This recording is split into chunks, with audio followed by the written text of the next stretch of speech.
코로나가 왔지 않습니까? 코로나가 와서 사실 한 상반기 6개월은 제가 대출을 받아놓은 게 있었기 때문에 그렇게 마음에 어렵지 않았습니다. 근데 이제 하반기를 들어서면서 어떤 생각이 들기 시작했냐면, 생각이 아니라 느낌이 오더라고요.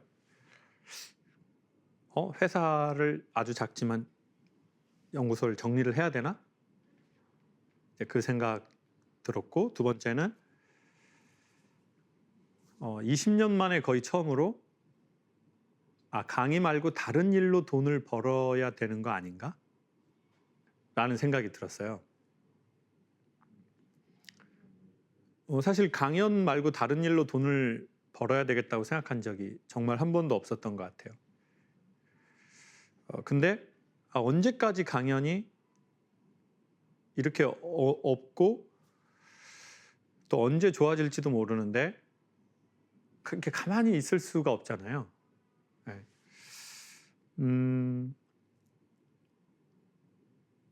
근데 제가 그럼 나는 어떻게 강연을 하게 됐지? 다시 20년 전을 생각해 봤어요. 처음에 성악과 나왔는데 되게 불안할 때에 저한테 제안이 몇 개 들어왔는데 3가지 직업을 해보라는 거예요. 1번, 당신이 이거 하면 잘하겠다. 돈 빨리 벌 수 있다. 라는 게 있었어요. 그게 뭐였냐면 이제 1번, 보석을 팔아보라는 거예요.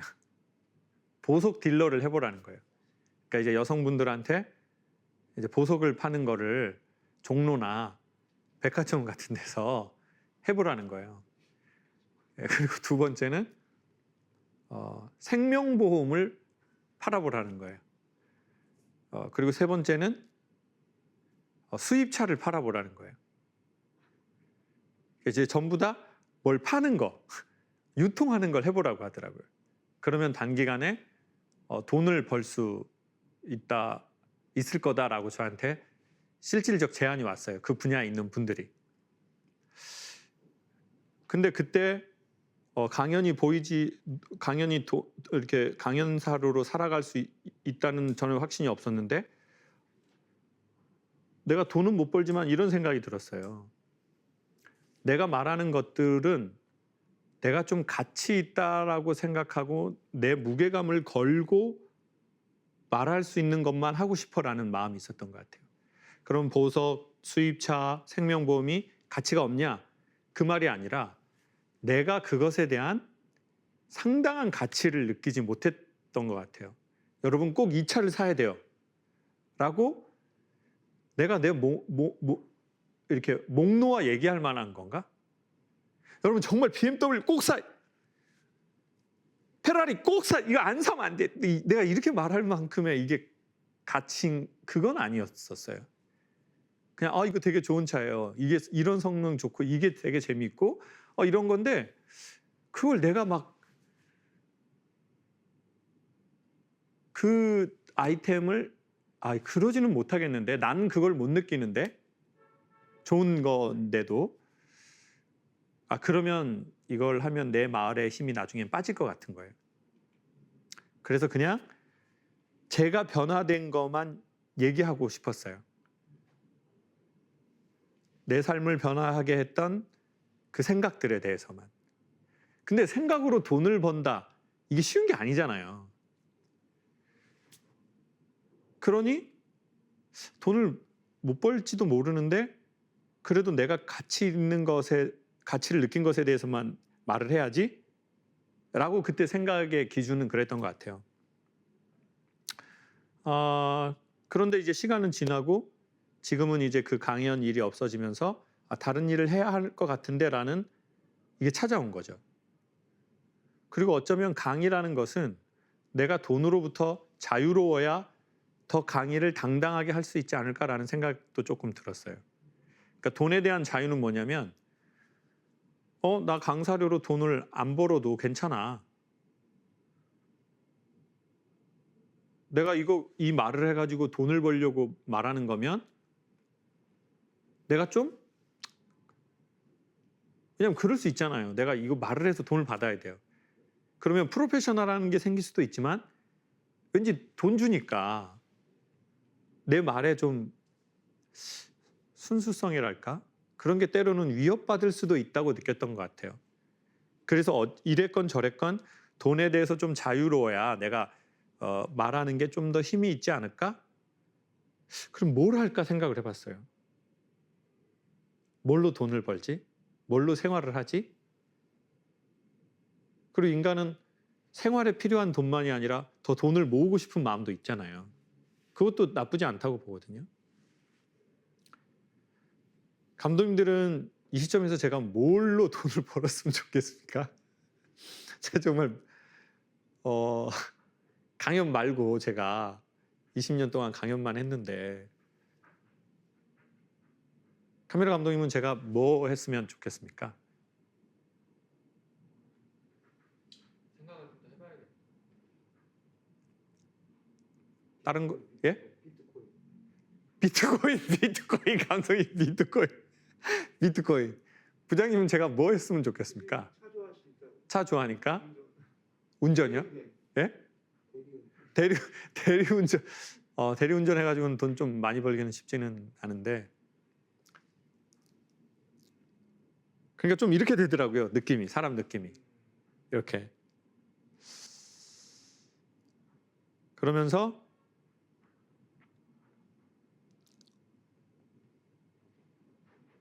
첫 번째 드는 생각은 전에 내가 고맙게 강연으로 돈을 벌던 그 시절에 대해서 내가 이렇게 그냥 막 생각하고 살았구나. 이렇게 크게 고마움을 별로 느끼지 않고 네. 뭐 그런 생각?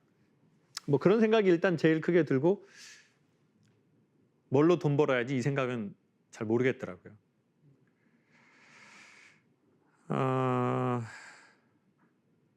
그리고 아주 오랜만에 느끼는 막막함? 네. 일을 시작하고 나서는 일이 많아서 힘들었다라고 푸념은 했지만 어떻게 해서 돈을 벌어야지라는 막막함은 사실은 없었거든요. 그래서 그 막막함이 주는 묘한 느낌?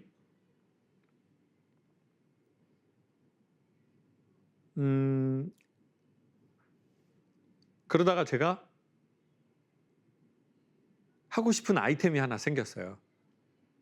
여러분 이거 듣고 괜찮으신지 사전에 한번 모니터 한번 해주시겠습니까, 감독님? 이 사업 될 건지 안 될 건지 뭐 이런 거요.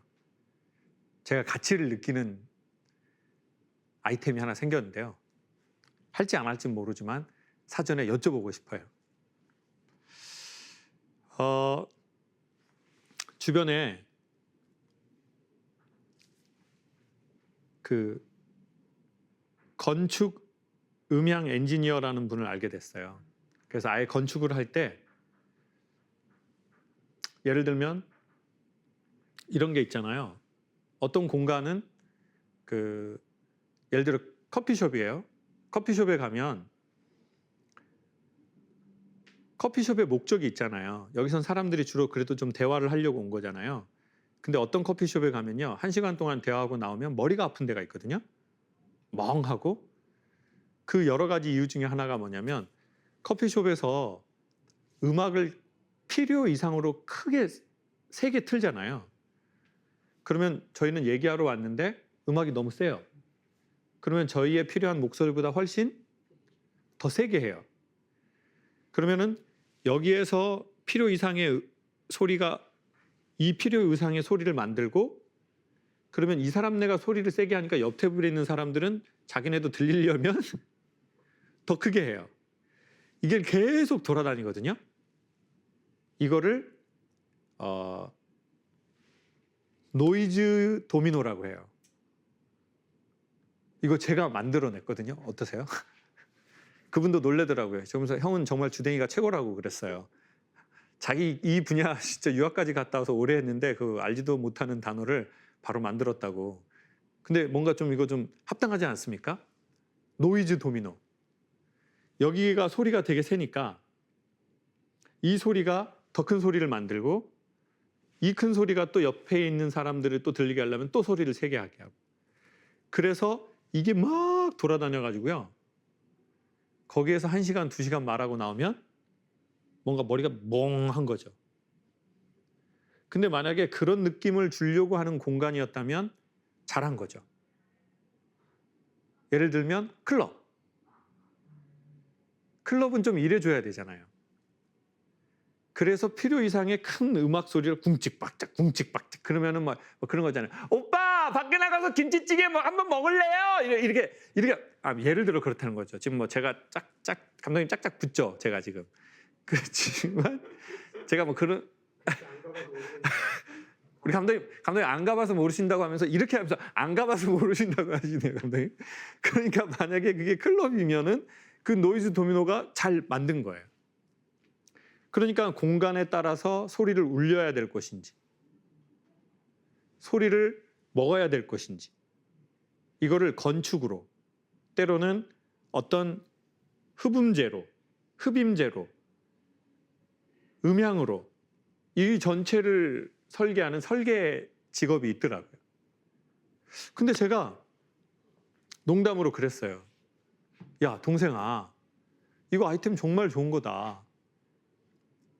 근데 야, 이거 이제 막 강의가 없으니까 야, 이거 우리 양심적으로 사업 한번 해보자. 무슨 사업이냐면 이 친구가 주로 아주 큰 호텔이나 아주 좋은 그 음향 그 사운드 뭐 이렇게 믹싱하거나 뭐 녹음하는 그런 데 이제 주로 이 필요성이 있어서 하지 않겠어요? 야, 그런 거 너 그런 것만 하지 말고 그런 거는 한 30%만 하고 사업의 방향을 70%는 일반 우리 삶으로 가지고 오자. 그게 뭐냐? 한국의 가장 층간 소음으로 살인이 일어나는 전 세계 몇 개 안 되는 나라거든요. 사람들이 우리가 집단으로 살면서 그러니까 오늘 아침에도 전 그랬는데요. 옆집인지 윗집인지 밑에 집인지 모르는데 피아노를 계속 하는 거예요. 근데 틀린 부분을 계속 반복해서 계속 치더라고요. 정말 별 생각이 다 드는 거예요. 자, 그게 뭐냐면 사람과 사람 사이에 소음이 있잖아요. 그리고 제가 보기에 사람과 사람 사이에 충격이 있거든요. 제가 보기에 소리도 이 파동이잖아요. 그리고 이제 아이가 있거나 집에 어른들이 있는 집은 알아요. 잘 넘어진다는 거. 집에서. 그래서 꼭 그 완충해주는 매트를 깔아줘야 되거든요. 그래서 야, 그러면 우리 매트를 만들어가지고 야, 이거 팔면 어떠니? 기능도 넣고 디자인도 넣고 소재도 되게 잘 만들어서 그런 걸 얘기하다가 이건 되게 사람들한테 유익한 물질일 것 같은데 그러면서 원래의 직업병으로 돌아오는 거예요. 아, 이거 자체가 좋은 컨텐츠구나. 어느 날 인생에서 살다가 누군가가 나를 넘어뜨릴 수 있거든요. 아니면 내가 넘어질 수도 있어요. 근데 그 넘어질 때 매트가 깔려 있는 곳이면 좋겠다는 생각이 드는 거예요. 살다 기분 안 좋은 날이 있잖아요. 누군가가 나를 고의적으로나 고의는 없었는데 그 사람이 나를 밀쳐서 내가 넘어지거나 내 소중한 게 떨어지는 삶의 그 날이 오거든요. 그게 기분일 수도 있고요. 저는 며칠 전에 그런 일이 있었거든요. 그분이 원했건 원하지 않았건 그분이 제 기분을 심하게 떨어뜨려 버렸어요. 근데 제가 그때 딱 느껴지는 게 제가 그 매트가 없는 거예요.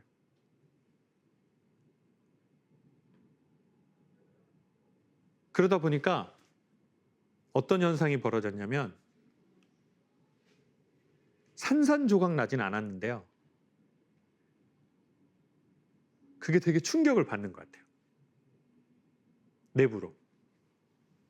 근데 그때 우리가 우리의 마음의 바닥이 너무 그냥 이 돌바닥 같잖아요. 그러면 우리의 소중한 게 산산조각 나서 그게 또 2차, 3차로 남을 위해하는 것 같아요. 근데 다행히 그 정도는 아니었어요. 근데 그냥 제 스스로 내부 균열이 왔달까? 네. 근데 이제 그래서 사실 그날 여러분 우리가 이제 그런 날이 있을 수 있잖아요. 그게 우리의 가족일 수도 있고 또 다른 사람일 수도 있는데 의도했건 의도하지 않았건 내 감정이 떨어져서 깨졌을 수도 있고 산산조각 나서 또 다른 사람이 내 감정 때문에 또 상처를 받는 상황이 생기기도 하거든요. 아니면은 되게 충격을 많이 먹은 거죠. 내가.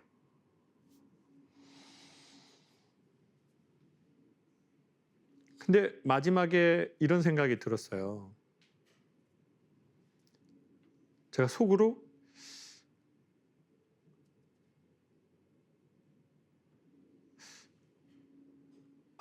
욕심쟁이야. 그분은 욕심쟁이야 이런 생각이 들었어요.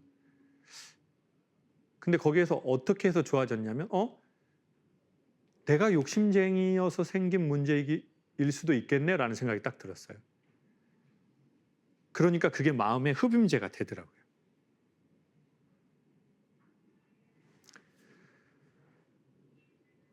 저희 마음에 뭔가 흡음제가 있으면 좋겠어요. 누가 넘어졌을 때, 내 자신이 넘어졌을 때 넘어지긴 했지만 충격은 받지만 크게 다치진 않았거든요. 근데 내가 너무 그게 아무것도 안 깔려 있잖아요. 그러면 세상 모든 충격을 다 받는 것 같아요. 그때 우리가 제일 많이 하는 말이 뭐냐면 나 상처받았어. 이 말을 되게 달고 사는 경우가 있거든요. 나 상처받았어. 그러면 정말 우리 주변에 그 사람 주변에 그렇게 또라이들이 많아가지고 그 상처를 주는 사람이 막 많은 걸까요? 그럴 수도 있겠지만 내 마음에 흡임제가 없으니까 옆집에서 내는 소리가 다 들리는 거예요. 그리고 누군가가 나를 넘어뜨리거나 의도하지 않아서 내가 넘어지거나 내 소중한 물건이 넘어졌을 때 다 깨지는 거예요. 늘. 그러면서 그러면 그 마음의 흡임제는 어떻게 생기는 걸까? 어떻게 해야 그 충격 완화 장치를 내가 얻게 되는 걸까? 그때 도움이 되는 걸 소개하고 마치려고 해요. 뭔가 그날 속상하더라고요.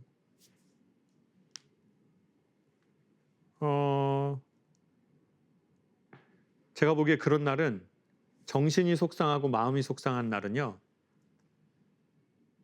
추천드리는 거 하나는 몸을 쓰는 거예요.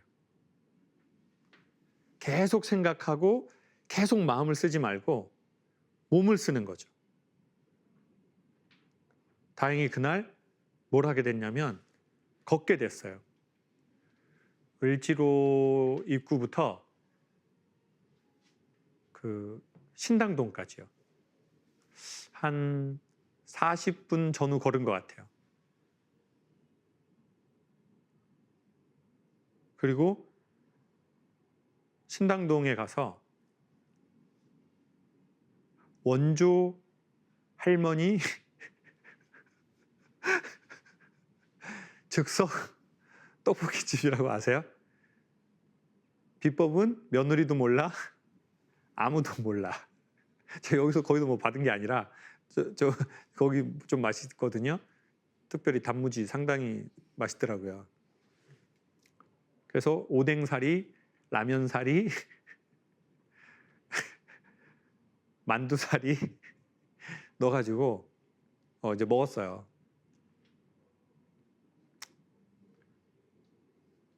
문제가 해결된 게 아니라 그 문제에서 제가 좀 나오게 되더라고요. 자, 이거 되게 중요해서 다시 한번 소개할게요. 문제는 내가 원하는 방향으로 해결될 수도 있지만 대부분의 문제는 그렇게 잘 안 되거든요. 내가 원하는 방향은 이렇게 되는 거야. 이런 게 있어요. 일이 이렇게 인간관계가 이렇게 그렇게 돼야 돼. 근데 저희가 살아봐서 알지만 그렇게 잘 안 돼요. 그래서 우리는 열받는 거예요. 내가 원하는 대로 안 되니까. 그래서 이렇게 말하는 거예요. 도대체 되는 게 하나도 없다. 지랄 연병 되는 게 도대체 하나도 없다. 그러니까 내가 원하는 바가 명확한 사람일수록요, 스트레스에 노출될 확률이 되게 많기도 하거든요. 일을 잘하기도 하지만. 근데 또 하나는 내가 거기에서 내 감정이 이렇게 좀 나오는 거예요. 나와서 그 상황을 볼 수 있는 살짝의 여유를 갖는 거죠. 거기에 좋은 것은 아까 말씀드린 것처럼 본인이 좋아하는 몸을 쓰시면 좋겠다는 거예요. 그리고 일상에 가까운 것으로. 그걸 어디 가서 찾으려고 하기보다는 일상에 가까운 곳에서 몸을 쓸 수 있는 본인이 좋아하는 어떤 테마. 네. 그리고 즉석 떡볶이.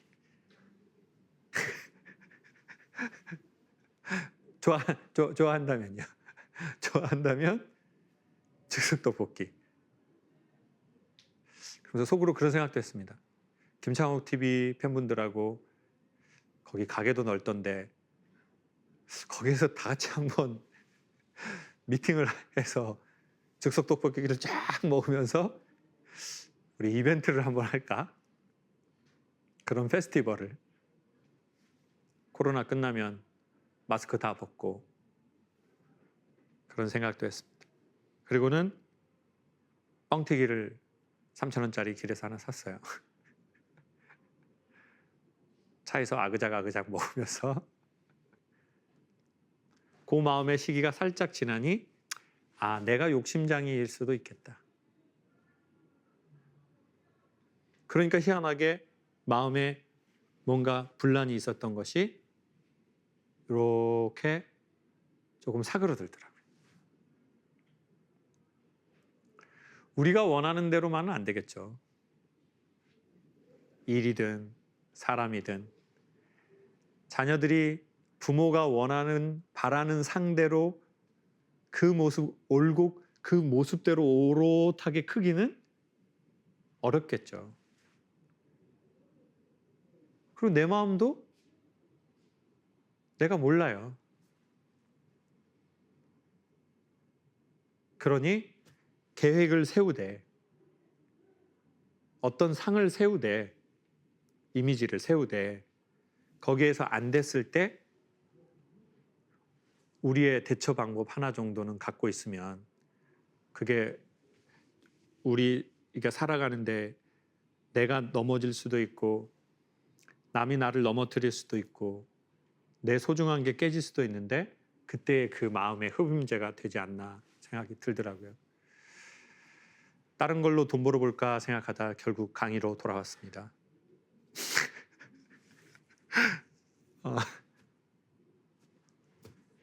우리 마음에 흡임제가 있었으면 좋겠습니다.